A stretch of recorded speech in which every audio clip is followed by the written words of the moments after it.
Late one crisp autumn evening, Chief of Police Diane Keller was driving down Elmwood Avenue, a stretch of quiet road lined with shadowy oak trees. The day had been a long one. Budget meetings, disciplinary hearings, and endless paperwork filled her schedule. As the first female chief of police in the town's history, Diane carried a mantle of responsibility heavier than most. Her reforms to root out corruption within the department were bold and necessary, but they hadn't made her many friends. Her unmarked police cruiser hummed softly as she turned onto the desolate highway leading to her suburban neighborhood. The radio played faintly, a comforting hum beneath the solitude of the drive. It was one of the few moments of peace she allowed herself. Diane glanced at the dashboard clock. It was nearing midnight, and the roads were almost entirely empty. The town seemed to sleep. Then, the sudden flash of red and blue lights pierced the darkness, illuminating the trees like strobes at a rock concert. Diane instinctively glanced at her rearview mirror and saw a patrol car pulling up fast behind her. She frowned.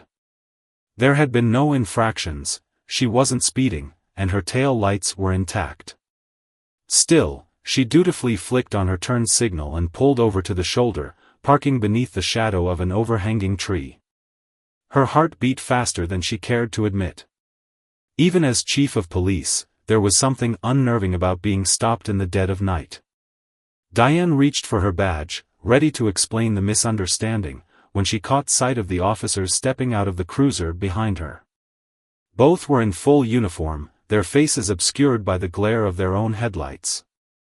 One of them, a tall man with a sharp stride, gestured for her to lower her window. "License and registration, please," he said brusquely. Diane rolled down the window, her badge already in hand. "Good evening, officers. I'm Chief Keller. Is there a problem?" The officer didn't react immediately. His partner, a younger woman with a cautious demeanor, hovered a step behind him.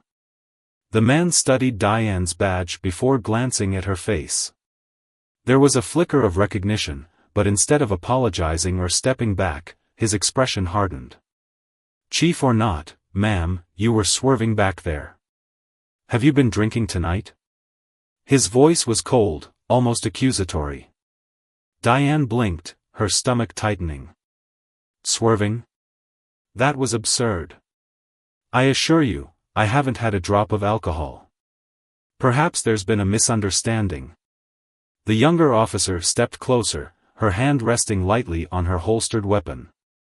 "We're going to need to see your license and registration anyway, Chief," she said, her voice lacking the hostility of her partner's but firm nonetheless. Diane hesitated. This wasn't standard protocol. Officers typically gave deference to higher-ranking officials unless there was substantial cause for concern.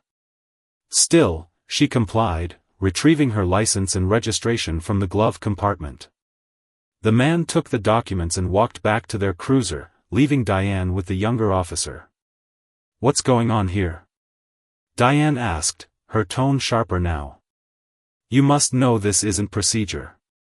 The officer shifted uncomfortably, avoiding Diane's gaze. "Just following orders, ma'am." Moments later, the male officer returned, his expression unreadable.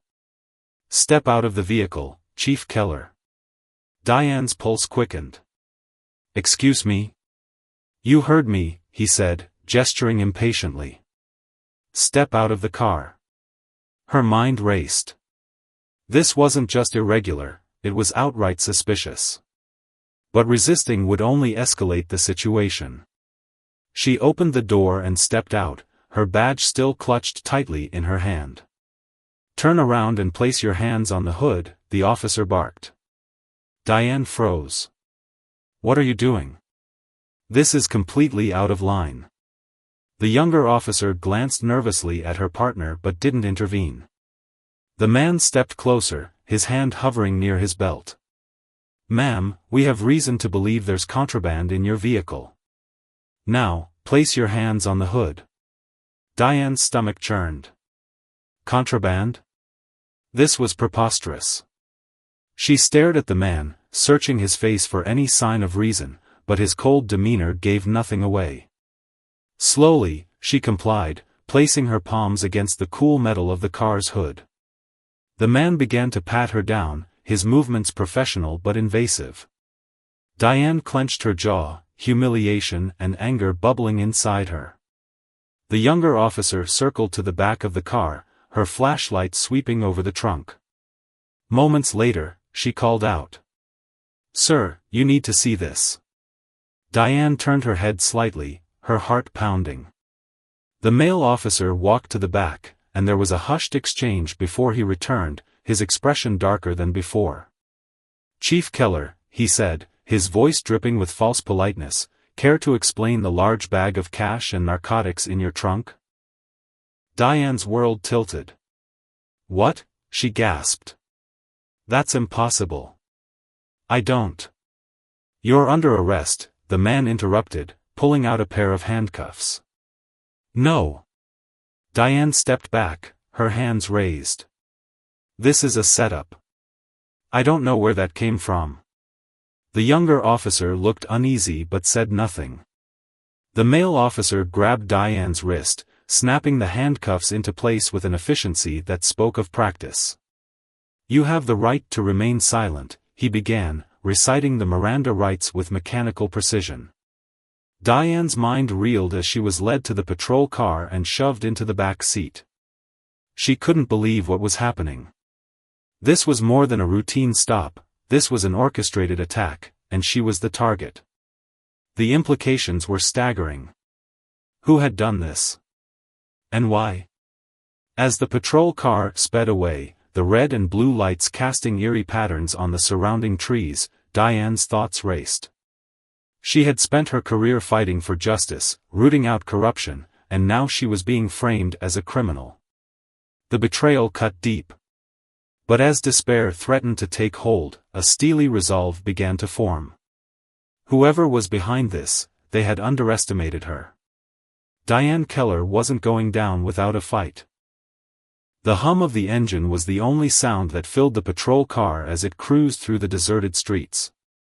Diane Keller sat rigid in the back seat, her mind a storm of disbelief and fury. The handcuffs bit into her wrists, a cruel reminder of the surreal events that had just unfolded.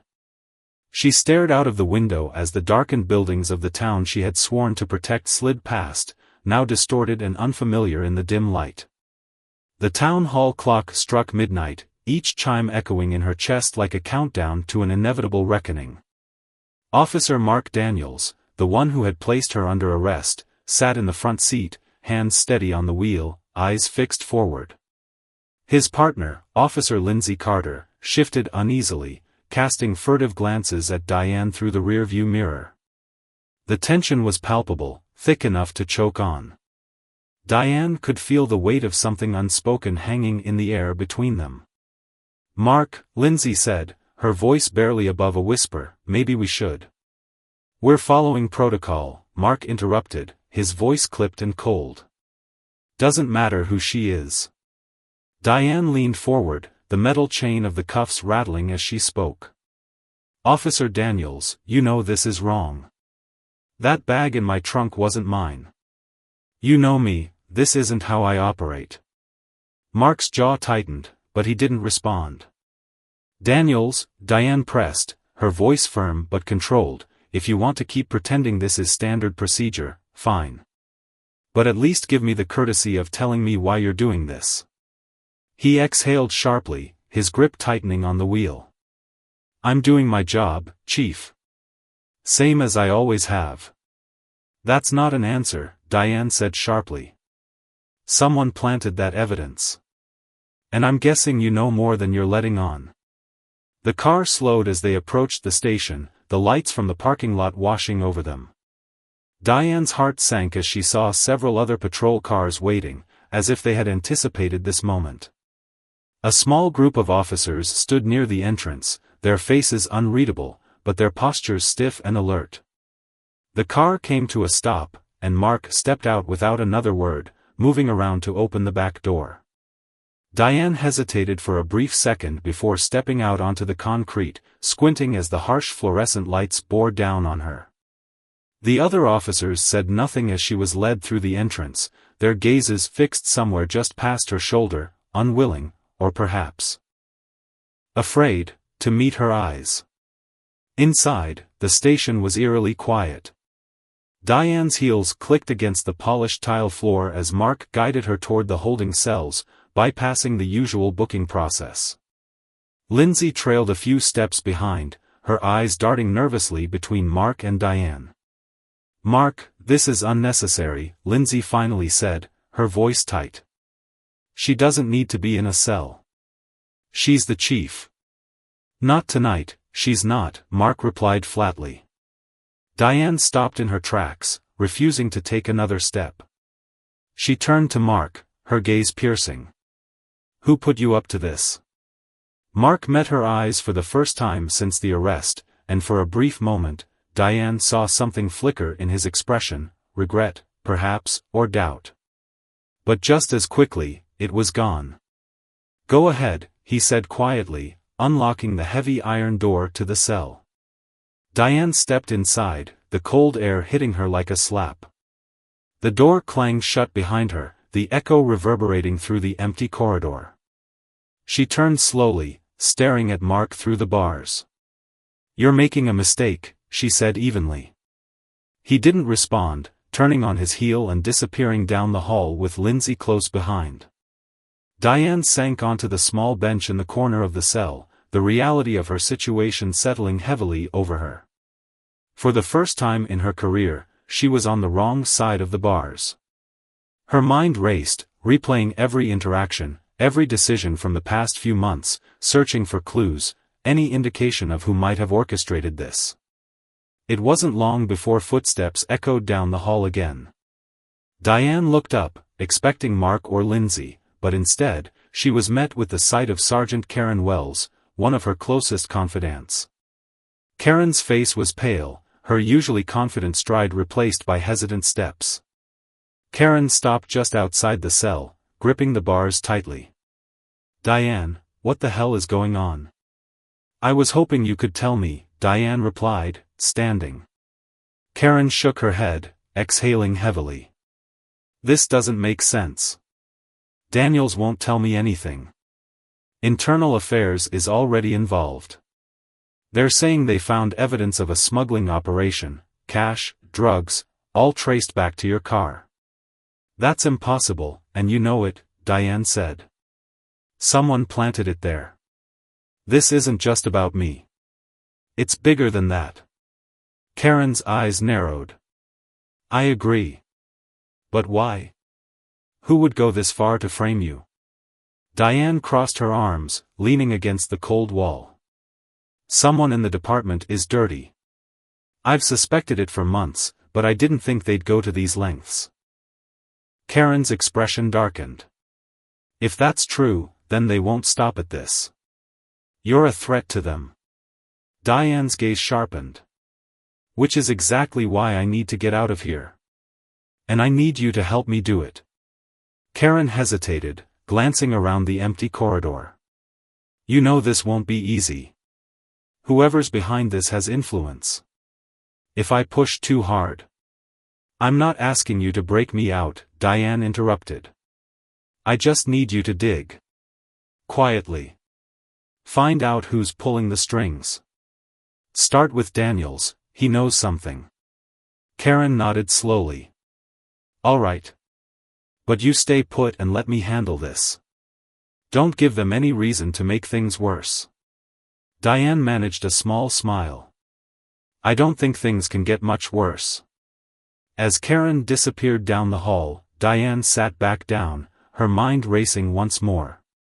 The pieces of the puzzle were slowly starting to fall into place, but the picture they painted was far more dangerous than she had anticipated. Whoever was behind this wasn't just aiming to discredit her, they were trying to destroy her. And if she didn't find out who it was soon, they just might succeed.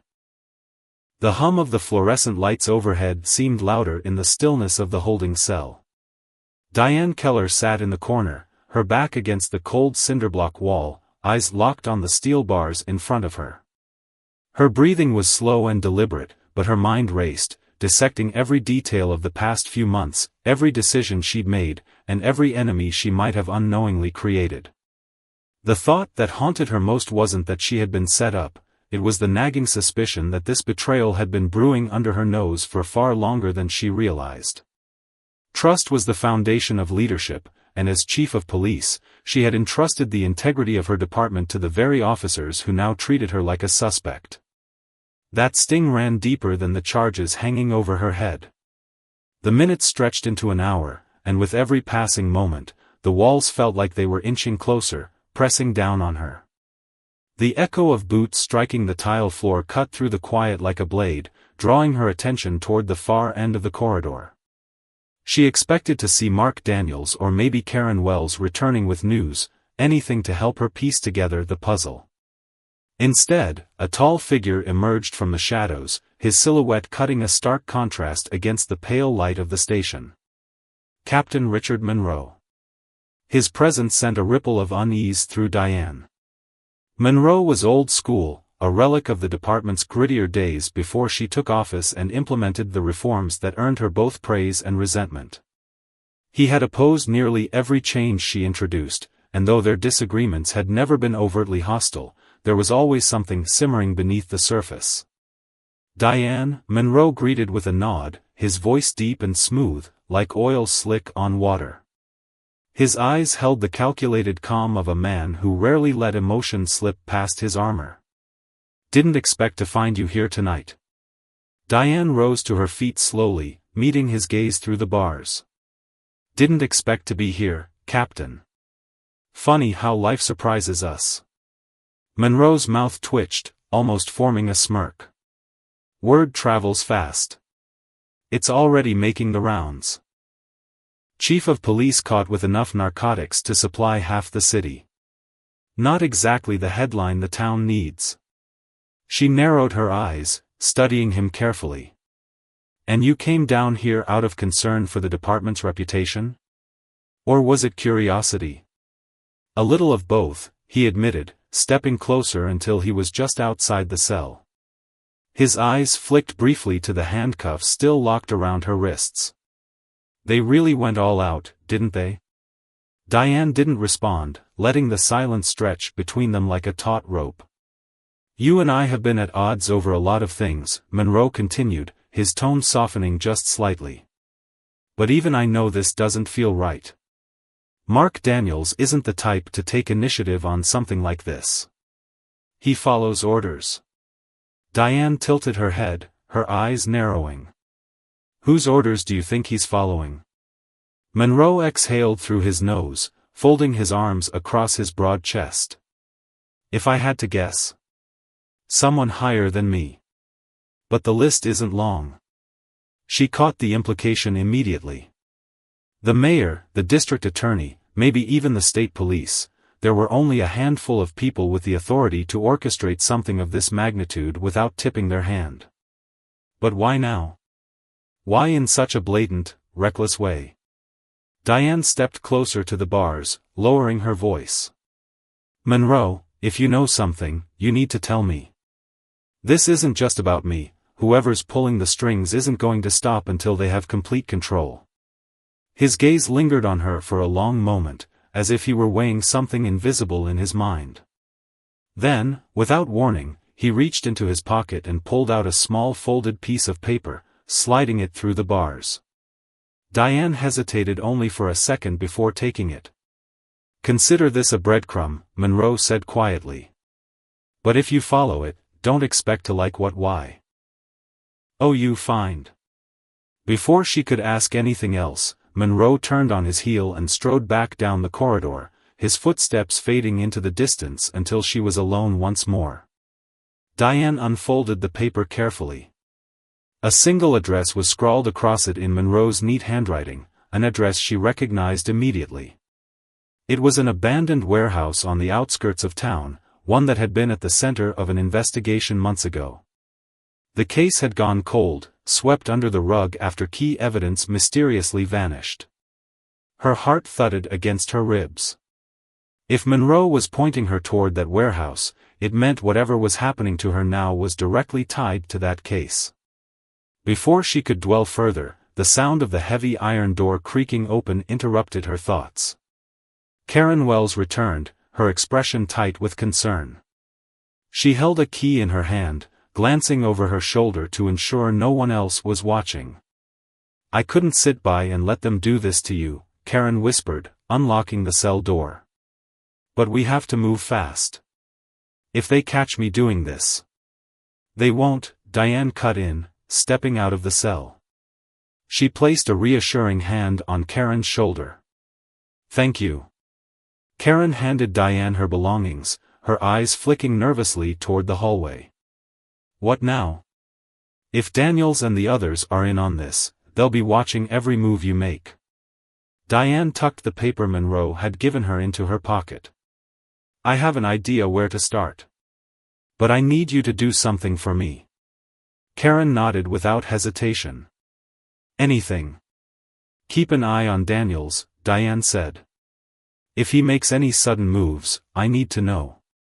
And if I'm not back by morning, assume the worst." Karen's face paled, but she nodded. Moments later, Diane slipped out of the station's back entrance, her breath curling in the crisp night air. The lights of the city shimmered in the distance, but she had no time to admire them. She pulled her collar tighter against the wind and started toward the warehouse. The truth was waiting for her, and she was ready to face it, no matter what it revealed. Her fingers brushed the handle of the small flashlight clipped to her belt. She clicked it on, the narrow beam cutting through the black. The light danced over the worn concrete, illuminating fragments of shattered glass and discarded equipment. As she swept the beam upward, her breath caught. Footprints. They led from the entrance she had just used, weaving deeper into the heart of the warehouse. The edges of the prints were fresh, not yet softened by dust. Someone else had been here recently. Diane followed the trail, her muscles taut with anticipation. The footprints led her toward the far wall, where a series of old office spaces overlooked the factory floor.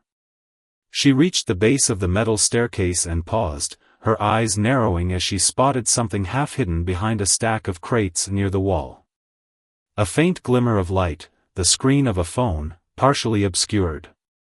Diane stepped forward silently, angling the flashlight to avoid casting shadows. As she rounded the corner, her gaze landed on a figure slumped against the crates. It was Officer Lindsay Carter. Her uniform was disheveled, and there was a gash above her eyebrow. The phone rested in her open palm, her breathing shallow but steady. "Lindsay," Diane whispered, crouching down beside her. She gently shook her shoulder. Lindsay stirred with a soft groan, her eyes fluttering open in confusion. "Chief."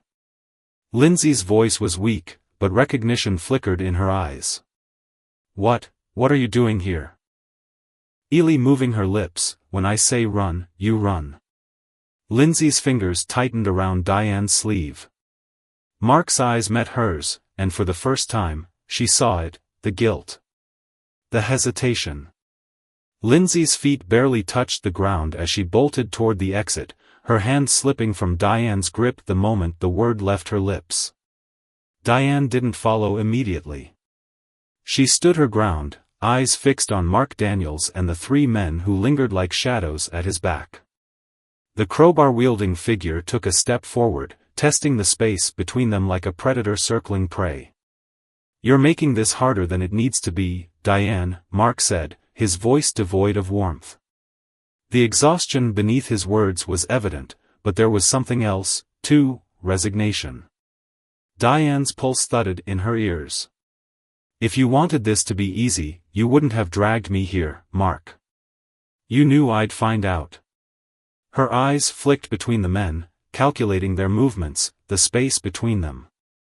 The door Lindsay had run through creaked faintly in the distance, swallowed quickly by silence. She could only hope Lindsay had the sense to keep running, not to look back. "I didn't drag you here," Mark replied, taking a slow step closer.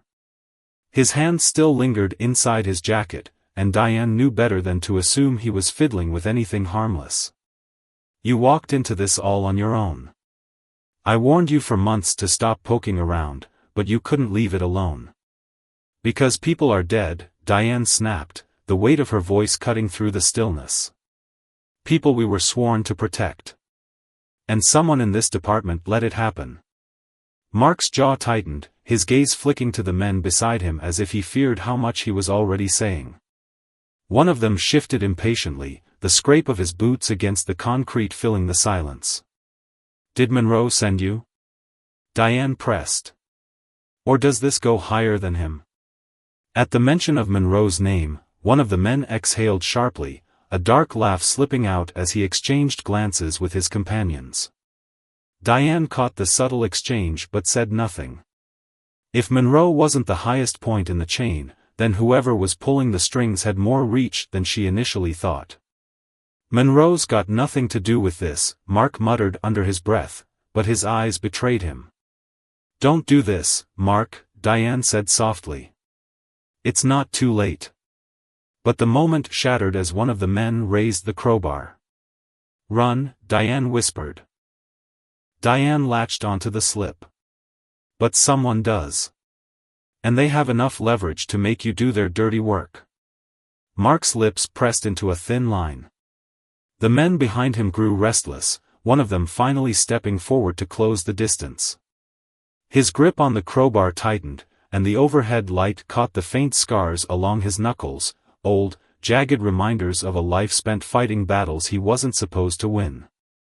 You talk too much, the man growled, leveling his gaze at Diane. No one's coming to save you. Diane's grip tightened around the small flashlight in her hand. It wasn't much, but in the right hands, it could be a weapon, or at least a distraction. I don't need saving, she replied calmly, letting the light beam arc subtly between the men. I need answers. And if you kill me here, every officer in this department is going to know exactly who to look for. The man sneered, but Mark stepped in front of him before he could take another step forward. The tension between them stretched thin, fraying at the edges like wire pulled too tight. This isn't the way, Mark said quietly, directing the words more at the men than at Diane. We're not supposed to. She already knows too much, the man snapped, his glare burning into Mark. Or did you forget how this works? She goes free, and the whole thing unravels. Diane's heart pounded as she watched Mark's face carefully. His hesitation was the only advantage she had left. I know what it's like to feel cornered, she said softly, stepping forward just enough to draw Mark's gaze. But this doesn't have to end like this. You can still make a choice, Mark. Let me walk out of here. The weight of her words hung between them, fragile and delicate. Mark's hand hovered over the weapon inside his jacket, but he didn't draw it. His shoulders slumped just slightly, and for a brief moment, Diane saw the man she had trusted for years, the one who had stood beside her during some of the hardest nights of their careers. But the moment shattered the instant the crowbar swung. Diane ducked instinctively, the metal grazing past her shoulder with a sharp whistle. She pivoted swiftly, driving her elbow into the ribs of the man who had lunged at her. He stumbled back with a curse, but another figure was already closing in from behind. Diane dropped low, sweeping her leg beneath him and sending him sprawling to the ground. The flashlight clattered from her grip, rolling across the concrete and disappearing into the shadows. Mark didn't move. He stood frozen, caught between loyalty and survival, watching as the men had aligned himself with fought to bring her down. Diane scrambled to her feet, adrenaline drowning out the ache spreading through her shoulder. The exit was still within reach, but the men were closing in fast. A loud, distant crash echoed from the far end of the warehouse, followed by the sudden beam of headlights piercing through the broken windows. Tires screeched against pavement, and the sound of footsteps pounded from outside the fence line. Mark's eyes widened in recognition, and before Diane could react, he lunged forward, grabbing the crowbar from the fallen man and slamming it against the nearby shelving unit. The deafening clang reverberated through the warehouse like a signal. The men hesitated, their attention shifting to the entrance just as the faint flicker of blue and red lights began to flash across the walls. Diane seized the opening, sprinting toward the exit as the wail of sirens pierced the air. Lindsay had done exactly what Diane hoped she would. She had run straight to the only backup Diane could trust. As Diane burst through the doorway and into the night, a squad car skidded to a halt near the fence, and Karen Wells leaped out, her gun already drawn. "Get down!"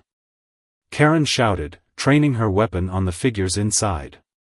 Diane dropped to one knee, gasping for breath as officers poured into the warehouse behind Karen. The confrontation inside unraveled quickly, but Mark made no effort to run. He dropped the crowbar and raised his hands slowly, his eyes locking with Diane's across the distance. She held his gaze as the officers surrounded him, searching for any trace of the man she once called a friend. But all she found was resignation. Diane sat on the hood of the squad car, knees bouncing slightly as the adrenaline finally began to ebb. The flashing lights painted the cracked concrete in pulses of red and blue, washing over the warehouse that now felt smaller in the wake of the raid. Officers moved in coordinated strides, voices overlapping as they processed the men Mark Daniels had led. From her vantage point, Diane could see Mark standing by the chain-link fence, hands still cuffed behind his back. He didn't resist. Didn't even flinch when Karen Wells read him his rights in the calm, detached voice she reserved for routine arrests. It wasn't routine, though. Nothing about this night felt ordinary. Diane exhaled sharply and rubbed the back of her neck, the ache from the crowbars near miss lingering beneath her skin like a bruise that hadn't yet surfaced. Lindsay sat nearby, wrapped in a department-issued blanket, her gaze distant. She had barely said a word since they escaped the warehouse. Diane couldn't blame her. Sometimes silence felt safer. Karen approached, her boots scuffing against the gravel. She stopped a few feet away, arms crossed, watching Diane carefully. "You all right?" Diane nodded but said nothing. Karen's eyes flicked to Mark, her jaw tightening. "I can't believe it was him." "I can," Diane replied quietly. Her fingers traced the edge of her badge, the cold metal grounding her. "People don't break overnight. It's slow. Quiet." Karen shifted her weight, leaning back against the car. "I ran his prints through the system. Monroe's name came up too. Looks like this smuggling operation goes further than we thought." She hesitated, then added, "But there's something else." Diane's gaze lifted, meeting Karen's eyes. "Mark's not talking," Karen continued. "But one of the other men? He's already flipping. Says there's someone else involved. Higher up. Someone feeding them intel from the inside." Diane's stomach twisted. "How high?" Karen glanced over her shoulder, lowering her voice. "We don't know yet. But high enough that this won't end with Mark." Diane pressed her lips together, suppressing the bitter taste rising in her throat. She had suspected as much, but hearing it confirmed only sharpened the edge of unease that had been following her for months. "Where's Monroe now?" Diane asked. Karen's expression darkened. "Gone. No sign of him at his house, and his phone's off the grid. We've got units watching his usual spots, but if he knows we're onto him, he'll be hard to pin down." Diane nodded, her mind already racing ahead. Monroe wouldn't wait around to see how this unfolded. He was too careful for that. As Karen moved to check in with the other officers, Diane pushed off the car and approached Mark. His head lifted slightly at her approach, but he didn't speak. For a long moment, they stood in silence, the fence between them feeling heavier than the steel links that composed it. Diane studied his face, searching for some sign of regret, some flicker of the man she had trusted. "Why?" she finally asked. Mark's eyes lowered, his shoulders sagging. "It wasn't supposed to get this far." "That's not an answer." He shifted, leaning against the fence as if the weight of his own body was too much to bear. At first, it was just extra money. Monroe had connections, people who needed things moved without questions. It wasn't hard to look the other way. But then it escalated. People started disappearing. Someone stepped out of line, and they were gone. And you kept quiet, Diane said, the bitterness creeping into her tone. Mark's gaze hardened. You think it's that simple? You think I didn't try to get out? He took a step closer, the chain-link fence rattling softly between them. They don't let you walk away, Diane. Once you're in, you're in. And if you fight it, they make sure you pay for it. You, your family, anyone close to you. Diane's jaw tightened, but she said nothing. I tried to protect you, Mark added, his voice softening. When Monroe realized you were getting too close, I convinced him to hold off. But tonight, I couldn't stop it. She wanted to believe him. But trust wasn't something that could be rebuilt with a few words. Who else is involved? Diane pressed. Give me names. Mark hesitated, his eyes flickering toward the warehouse. I don't know everyone. Monroe kept most of it compartmentalized. But I know one thing, there's someone inside the department. Higher than Monroe. Diane's heart sank. Chief, maybe, Mark said carefully. Or someone close to him. That's why Monroe disappeared. He's not running from us, he's running from whoever's really in charge. Diane clenched her fists. The pieces of the puzzle were starting to align, but the picture they painted was darker than she anticipated. Before she could press further, Karen returned, her expression grim. We've got a problem, she said. Karen glanced over her shoulder, lowering her voice. We don't know yet. But high enough that this won't end with Mark. Diane pressed her lips together, suppressing the bitter taste rising in her throat. She had suspected as much, but hearing it confirmed only sharpened the edge of unease that had been following her for months. Where's Monroe now? Diane asked. Karen's expression darkened. Gone. No sign of him at his house, and his phone's off the grid. We've got units watching his usual spots, but if he knows we're onto him, he'll be hard to pin down. Diane nodded, her mind already racing ahead. Monroe wouldn't wait around to see how this unfolded. He was too careful for that.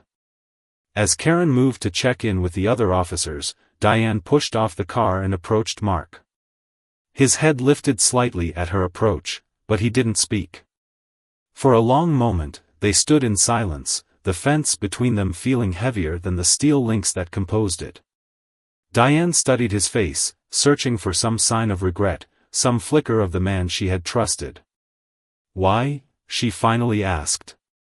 Mark's eyes lowered, his shoulders sagging. It wasn't supposed to get this far. That's not an answer. He shifted, leaning against the fence as if the weight of his own body was too much to bear. At first, it was just extra money. Monroe had connections, people who needed things moved without questions. It wasn't hard to look the other way. But then it escalated. People started disappearing. Someone stepped out of line, and they were gone. And you kept quiet, Diane said, the bitterness creeping into her tone. Mark's gaze hardened. You think it's that simple? You think I didn't try to get out? He took a step closer, the chain-link fence rattling softly between them. They don't let you walk away, Diane. Once you're in, you're in. And if you fight it, they make sure you pay for it. You, your family, anyone close to you. Diane's jaw tightened, but she said nothing.